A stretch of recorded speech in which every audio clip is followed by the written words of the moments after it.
Today is episode 11 with Dr. B. Welcome to the Harness Your ADHD Power podcast. If you're looking for a fresh perspective and actionable steps on hot topics from focus to follow through to self-management and more, you are in the right place. Welcome your host, innovative educator, coach, and psychotherapist, Dr. B.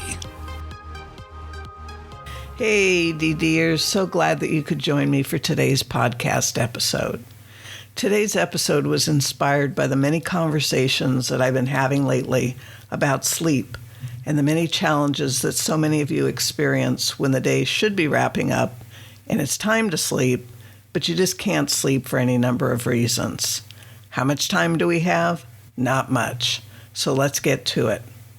I first became interested in sleep years ago due to my own sleep challenges, both as a child and on into adulthood. As a kid, I didn't see the point to sleep. I would get into bed, close my eyes, and lay there doing nothing. What a boring experience. I didn't have vivid dreams that I could recall like so many other people I knew, and so I felt like sleeping was just a waste of time for me, even as a kid. I knew that I needed to sleep, but I just wasn't willing to give up hours and hours of my day to just lay down and stay put for 7 to 8 hours every single night when I could be doing so many much more interesting things. It's funny to look back and think that now. Then there was a period of time when I wasn't comfortable going to sleep. It was as if I was anxious about going to sleep for a couple of reasons. The idea of letting go of the day when I didn't feel that I had achieved much with my day left me feeling sad and frustrated. And letting go on a consciousness level and releasing myself into the unknown space of sleep was a concern for me. As the feelings of not having achieved much with my day, I figured if I stayed up and I kept working, that I would get to a feeling of satisfaction with my day and what I had actually done with it. What happened instead was I was exhausting myself and was actually moving slower as the night progressed and achieving even less and less. Certainly a lousy return on the investment of my time of staying up so late.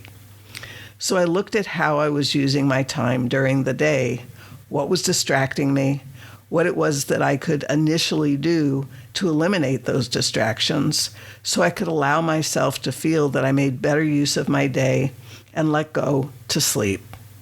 I've continued to refine my process over the years. And here's a little aha moment that I'll share with you in the hopes that it helps you. Today ends at 11:59 p.m. and tomorrow starts at 12 a.m. Anything that I don't finish by 11:59 p.m. isn't getting done today. It's getting done tomorrow, and I may as well go to sleep because I'm actually stealing time from tomorrow, and it's going to cause problems for how tomorrow unfolds. I'm better off to go to sleep and fit into tomorrow what doesn't get done by 11:59 tonight and call it a day, because it is a day, and that's all that there is. Holding the fantasy in my mind that so long as I don't go to sleep and I have extended the day and have finished the task in that original day, it's just not true. So if that's you, I suggest you learn from my mistakes and fantasy thinking and correct your perceptions right away. A day is seen as 24 hours, and that's all we get. And it's our job to manage ourselves within those 24 hours to the best of our abilities to get the most out of them, and then call it a day and get some sleep. There are no extensions on the day just because you don't go to sleep. And for that uneasy feeling of letting go, I spent time exploring this feeling. Since I am the meaning maker of my life, just as you are, I was able to give letting go a different meaning than the one that I was making that was making me feel anxious. The meaning I gave it was that my body needed me to let go so that it could take over and perform the tasks that it needed to do for me while I was asleep. My body needed me to step aside, so to speak, and allow it to do what it was capable of doing for me. This was what I called the night shift. And during the night shift, My body was making sure to repair and restore whatever systems were in need of attention. This could not be accomplished if I stayed awake. It was a great reframe, but still not enough for me. It wasn't as simple as just do it. I needed to understand why I was so challenged with letting go and what I could do to resolve that. I used my favorite tool of a parts party, a la Virginia Satir. The results of that conversation was that it was a control issue. I felt the need to be in control of most things, or feel that I was, when I was growing up. And letting go and releasing myself into the state of sleep was not being in control. And because I didn't have any clarity about what happened during the time that I was asleep, I was uneasy about it. As crazy as that sounds to say it aloud, I was asking myself, what happens if I let go and allow sleep to happen? What if I'm not present and conscious for something that needs me to be? I realized that these were really catastrophic thoughts, and they had no basis in reality, just free-floating thoughts and feelings based in anxiety. I needed to have compassion for myself and reassure myself that things would be fine if I turned over the controls to the night shift. I discovered that meditating before bedtime was calming for me, as was restorative yoga and soothing music. An important discovery I made back then was that I hadn't yet learned the very important pre-skills of self-soothing, which were important to more than just my sleep issues. And the absence of this skill dated all the way back to my childhood. This led to my exploration of what was soothing to me, how to self-soothe, and how to integrate this into my neurology. You know, as I've said so many times before, I'm a work in progress just like you. There are still times when sleep is an issue for me. However, it's much less often and much less of a problem. And I know what I can do or the questions to ask myself so I can get the sleep that I need.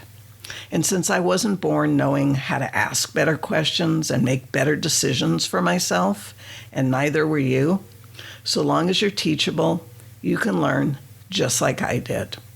We're getting closer to today's 3 important points with relevant stories, an action step, and a favorite quote of mine, so let's keep going. In case you go feeling like this is going to be so much work, or that you've had problems with sleep your entire life, and this just isn't going to change for you, is that really the way that you want to continue to feel about your sleep?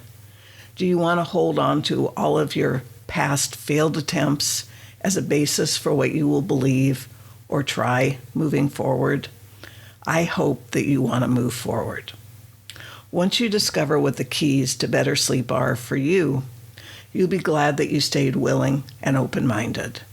And while you're getting to those keys, I suggest that you cultivate a lot of compassion and kindness toward yourself, because you're already hurting from a lack of sleep, and you don't need negative self-talk or a crabby attitude to boot. I want you to remember that you are not what you do or don't do. You are more than that. We are not defective or less than as people, as human beings. We're just wired differently. And that difference is actually pretty cool once you have a different perspective and the tools that you need for your own success.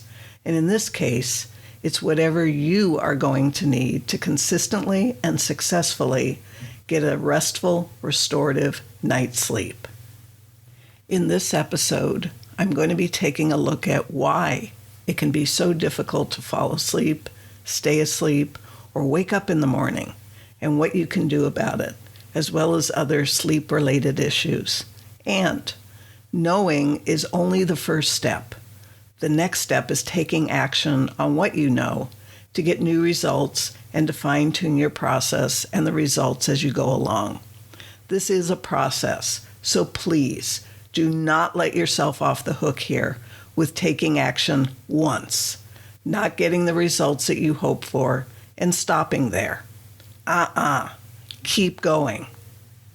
Today's 3 important points are how your sleeping environment influences your ability to fall asleep and the quality of your sleep, how being sleep deprived can mimic other conditions and send you on a wild goose chase for solutions, and how to determine your sleep challenges and what you can do to address them. This podcast is sponsored by Pure Potential with Dr. B. You can head over to drbarbaracohen.com and find the podcast show notes, great free content from Dr. B, plus programs and services. That's drbarbaracohen.com. Now back to being an adult with ADHD in today's world. It's almost story time, but first, you need a win. You need to remember and acknowledge and celebrate at least one thing that is good about you or has gone right for you today. Just one thing. Perhaps it's discovering this podcast show, or making a new friend, or learning something great about yourself that you didn't know before, or taking a risk that you've been putting off and finding that you had more courage than you ever imagined that you did. Whatever you choose is up to you. However, I want you to choose something right now and celebrate it, either aloud or to yourself. I want you to have a win and acknowledge that at least one thing has gone right in your day and is right about you, even if you're sleep deprived and frustrated about whether or not you will ever be able to sleep like a, quote, normal person. Those facts do not take away from the fact that at least one thing has gone right today or is right with you. You are a precious child of the universe and are called a human being, not a human doing, for good reason. You don't have to earn your value. You were born with it. Got it? Good. There are a lot of different reasons why you might be unable to let go and fall asleep, stay asleep, or wake up easily in the morning. And I'm going to share 3 stories with you today, as well as talk about your responsibility in this. That's right, your ability to respond, since you're not off the hook here. And I hope that at least one of these stories is going to resonate with you and be of benefit. So let's keep going. Shifting gears to our first story. Patty had lots of challenges sleeping since she was a kid, and they only got worse as she entered her teen years and on into adulthood. You know, there wasn't a lot of research at the time that she was growing up about what should or should not be in a bedroom. That said, she had a huge TV, stereo equipment, a computer, and a cell phone. So many electronics. And it wasn't just what was emitted from the electronics. It was that being with them so close and so convenient to her, when she woke up during the night or had a hard time going to sleep, she would just get up, turn on one of her electronics, and become more, not less, stimulated, which only served to keep her up and awake longer instead of resting and winding down. Her bedroom was one of the busiest spaces I'd ever seen photos of. In addition to all the electronics, she had stacks and stacks of books and CDs and DVDs and magazines all around her room in no particular organized fashion. In fact, it was kind of like an obstacle course to navigate in her bedroom. In fact, her bedroom kind of reflected just how disorganized, cluttered, and wired her mind was, especially at night. Around her 30th birthday, she decided that she would clean house and make changes. Her intentions were pure, but her abilities were lacking, and so her makeover never got completed, and her motivation and efforts only lasted a few days. Then she was right back in her old ways. Years passed, and Patty decided to try again. Only this time she had hired a coach to help her identify and get a handle on her bad habits and her sleep hygiene. She only stayed working with the coach for about a month because she felt trapped by the accountability that was asked of her. Another chunk of time passed, and now it was close to Patty's 50th birthday. The years of trying to sleep in an environment that was not conducive to sleep were taking a toll on her. She just couldn't do this much longer. And she'd read an article recently about body doubles, and that having someone sitting in the same room with her or close by while she worked on making her bedroom into a more conducive sleep space was something that she hadn't tried yet. The article said it could be grounding for her and help her to keep focused on what she wanted to accomplish more easily than trying to do so all alone. So Patty got up the courage to ask a friend if they would come over and just sit while she worked. She told them that they didn't need to do anything to help her other than just be there, that they could bring a book to read or whatever else that they wanted to do quietly while she worked on her bedroom. She did ask her friend if she could see what their bedroom looked like, since her friend also had ADHD and didn't have the sleep challenges that Patty had. Her friend agreed to be a body double as well as to show Patty what her bedroom looked like before Patty got started on her own. Patty was shocked when she saw her friend's bedroom. It was almost sterile by comparison to hers. Her friend's bedroom contained her bed with a headboard and a footboard and nothing hanging off of either of them, 2 nightstands with only a jewelry box and a plaque on one, and a Kleenex box and a small flat container for her earrings at night on the other. There were 2 dressers for her clothes, with all the drawers closed, and only a few things on the top of each dresser, such as stuffed animals and a few photographs. Oh, and there was a small trash can in the corner. That was it. Her friend told her that that was all that was permitted in her bedroom if she was to get a restful night's sleep. That all the other things that Patty said were in her bedroom used to be in her friend's, but served as a distraction and made it difficult for her to fall asleep or stay asleep because of them. Patty wondered if she could actually clear out all of the excess other things other than the basics that her friend had and keep it that way. Her friend assured her that she could if she really wanted to sleep better, that she was living proof that less clutter and no electronics were keys to better sleep, at least in her case, and she felt that they could be for Patty too. At least it was worth a shot. She set a date and a time for her friend to come over and sit with her as a body double while she removed everything except the basics that her friend had in her bedroom. Patty got everything out and put it in her den for the time being until she could decide where to distribute everything to new homes. Some background information. Research shows the following about adults with ADHD and sleep. Sleep can be disturbed by mental and physical restlessness, and it can impact treatment. This means that both mental and physical restlessness need to be addressed, especially the nighttime restlessness. Also, that sleep patterns change as we get older, and for women, as we age, there are hormonal considerations that can make symptoms worse. These need to be addressed as well. In the research articles that I've been reading, they further talk about 4 of the most common sleep disturbances associated with ADHD, which are initiation sleep, or getting yourself to sleep. Can't shut off your mind to fall asleep at night. Night owls often get a burst of energy or a second wind when the sun goes down, which could be because now you have this undisturbed, undistracted time to yourself. And thoughts that can jump or bounce around from one thing to another.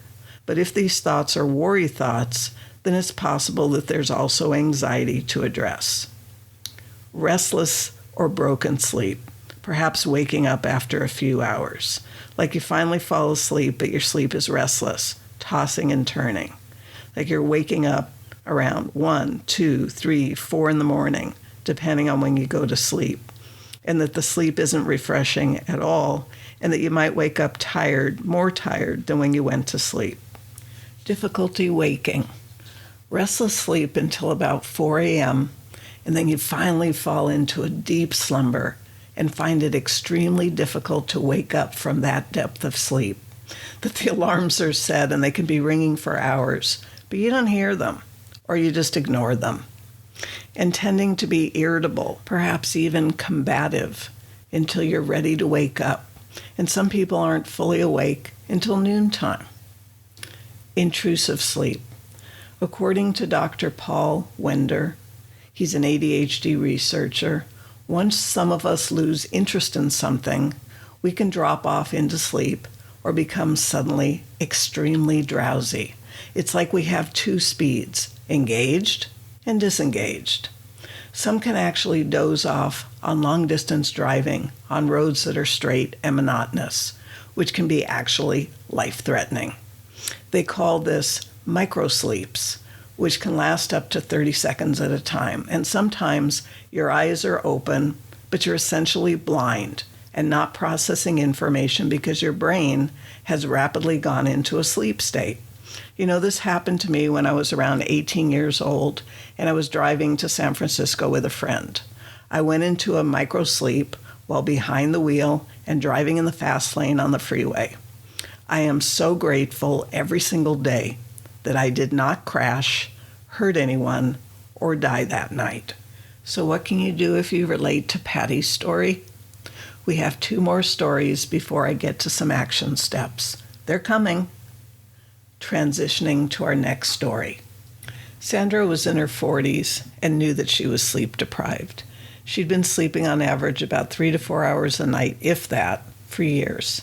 She'd been diagnosed with ADHD, a few learning disorders, depression, irritable bowel syndrome, and arthritis. Her memory was so poor that she was afraid that she might even have early onset Alzheimer's. She was overweight and lethargic, and she didn't have a liveliness to her. Her nutrition was mostly fast foods, as she just wasn't interested in cooking and hadn't been for years. Now, Sandra doesn't sound much different than many adults these days. However, here's the problem.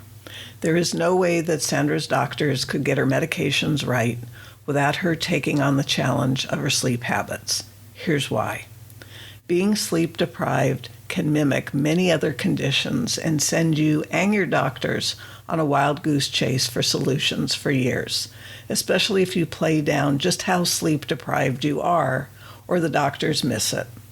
Sandra didn't know much about the symptoms of sleep deprivation, and so she didn't realize that so many of the conditions or diagnoses could in part be the result of her lack of sleep.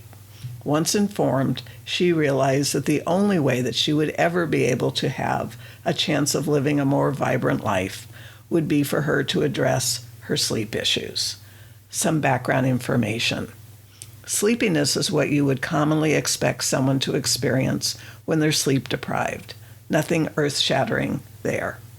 The mood changes that Sandra had been experiencing for years and hence resulted in a diagnosis of depression and medication might very well have its roots in her sleep deprivation. When you don't get enough sleep, you become irritable. There's also the challenge of knowing which comes first, the sleep deprivation or the other conditions, such as depression, anxiety, or post-traumatic stress disorder, because they can all be part of the reason for the lack of sleep. Or conversely, the lack of sleep can create these problems or the appearance of them. The difficulty concentrating and impaired performance, both at work and at home, that resulted in Sandra's diagnosis of ADHD can also have their roots in her sleep deprivation. This is not to say that she doesn't have ADHD. However, that a clear and definitive diagnosis can't be made when organic causes or issues are not ruled out or addressed, meaning her sleep deprivation. When you don't get enough good quality sleep, your cognitive abilities can become impaired. Functions such as planning, organization, and judgment. And yes, sleep deprivation is connected with problems with concentration and paying attention, as well as impairment with short-term memory. You're just too tired to even register the information to make a memory. And then there's the processing memory, where your mind needs to consolidate the events of the day and pull everything together so it can be accurately recorded in your mind for retrieval at a later time. When you're sleep deprived, these processes are disrupted. As an adult with ADHD, here's some of what gets worse with sleep deprivation. Your ability to think positively, your willingness to solve problems, an increase in magical or fantasy thinking, less tolerance or empathy towards others. Much worse, impulse control and an increased inability to delay gratification. There's also most likely going to be an increase in feelings of worthlessness, inadequacy, powerlessness, failure, low self-esteem, poor job performance, conflicts with coworkers and loved ones, and a lowered quality of life. What do most adults with ADHD do to remedy this? They drink coffee or other caffeinated beverages to compensate instead of addressing the real problem and finding a permanent solution. So what can you do if you relate to Sandra's story? We have one more story before I get to some action steps. They're coming. Transitioning to our next story. Tony grew up during the time of Tony the Tiger, the mascot for Frosted Flakes. That sugar-coated breakfast cereal was his go-to food first thing in the morning, and there was no talking him out of it. As a result, he was hyper, irritable, indifferent, and generally a handful to raise and be around as a kid, and it didn't change much as he got older. It wasn't just the cereal that was Tony's problem. It was his entire lifestyle and his attitude about life in general that hadn't improved much since he was a kid. Over the years, Tony developed all kinds of problems, various aches and pains, and lots of fatigue. And no matter how much sleep he got, it never seemed to be enough. He was bloated most of the time, short of breath, had various allergies and sinus infections. His brain always seemed to be foggy, and he felt confused most of the time. He had a hard time concentrating, and his memory, it was almost non-existent. He had difficulty sleeping, mostly had trouble staying asleep, and he would wake up once or twice a night and then have trouble getting back to sleep. The times that he would wake were pretty consistent, either sometime between 11 p.m. or 1 a.m., or between 1 a.m. and 3 a.m. And he never knew that he had ADHD until his health challenges drove him to fully explore whatever was going on with him, because it had become so bad. He opted for an alternative medicine physician instead of traditional Western medicine because he had heard that they pay attention to symptoms differently than Western medicine physicians, and he certainly had a lot of symptoms that needed paying attention to. Some background facts. We live in a world filled with so many hazards and things that are actually toxic to us, some of us being more seriously affected than others, depending on our sensitivities. These hazards can lead to so many different kinds of problems that it can be difficult to know where to start and who to see to get to the root of the problems. Over the years, I've found that starting with what I know is the best place to start. In this case, it would be to make a list of whatever health challenges or symptoms exist without trying to put an actual diagnosis to them. Just the presenting symptoms, such as a foggy brain or extreme fatigue or muscle and joint pain, things like that. Next, I'd be taking a look at the environment and see what could be listed, such as had a water leak and hence mold infestation is highly probable unless it's already been handled. Possible dust mites, if there's carpeting, drapes, and/or curtains. I'd be looking at the foods, how they affect me, and keeping a log to reflect on. I'd be looking at the specific times that things happen and finding the information that relates to those times, such as in traditional Chinese medicine meridians. In traditional Chinese medicine, the time from 11 p.m. to 1 a.m. relates to the gallbladder meridian. Quoting from an article that I have, 11 p.m. to 1 a.m. is gallbladder time. Physically, the gallbladder stores and excretes bile, but emotionally, it is in charge of self-esteem and decision-making.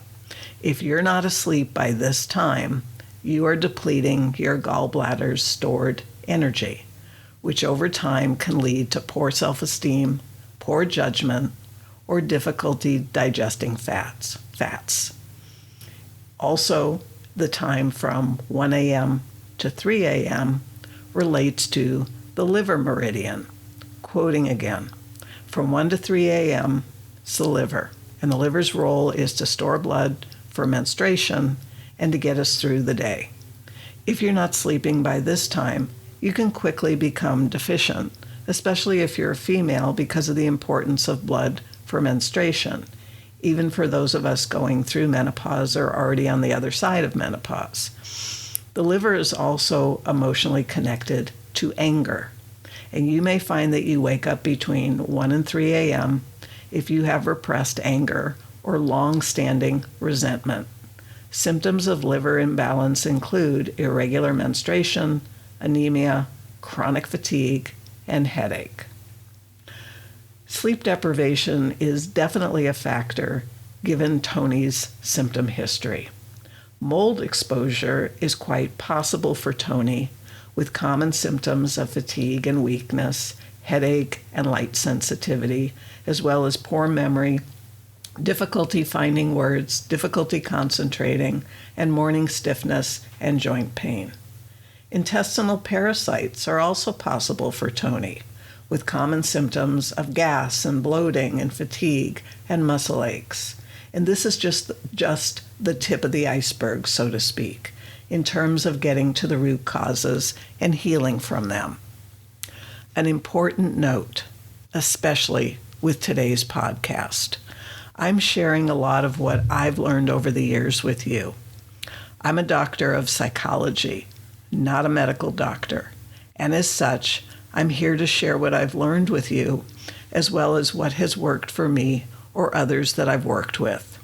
I am not here to diagnose, prescribe, or determine what the actual reasons are for your sleep challenges.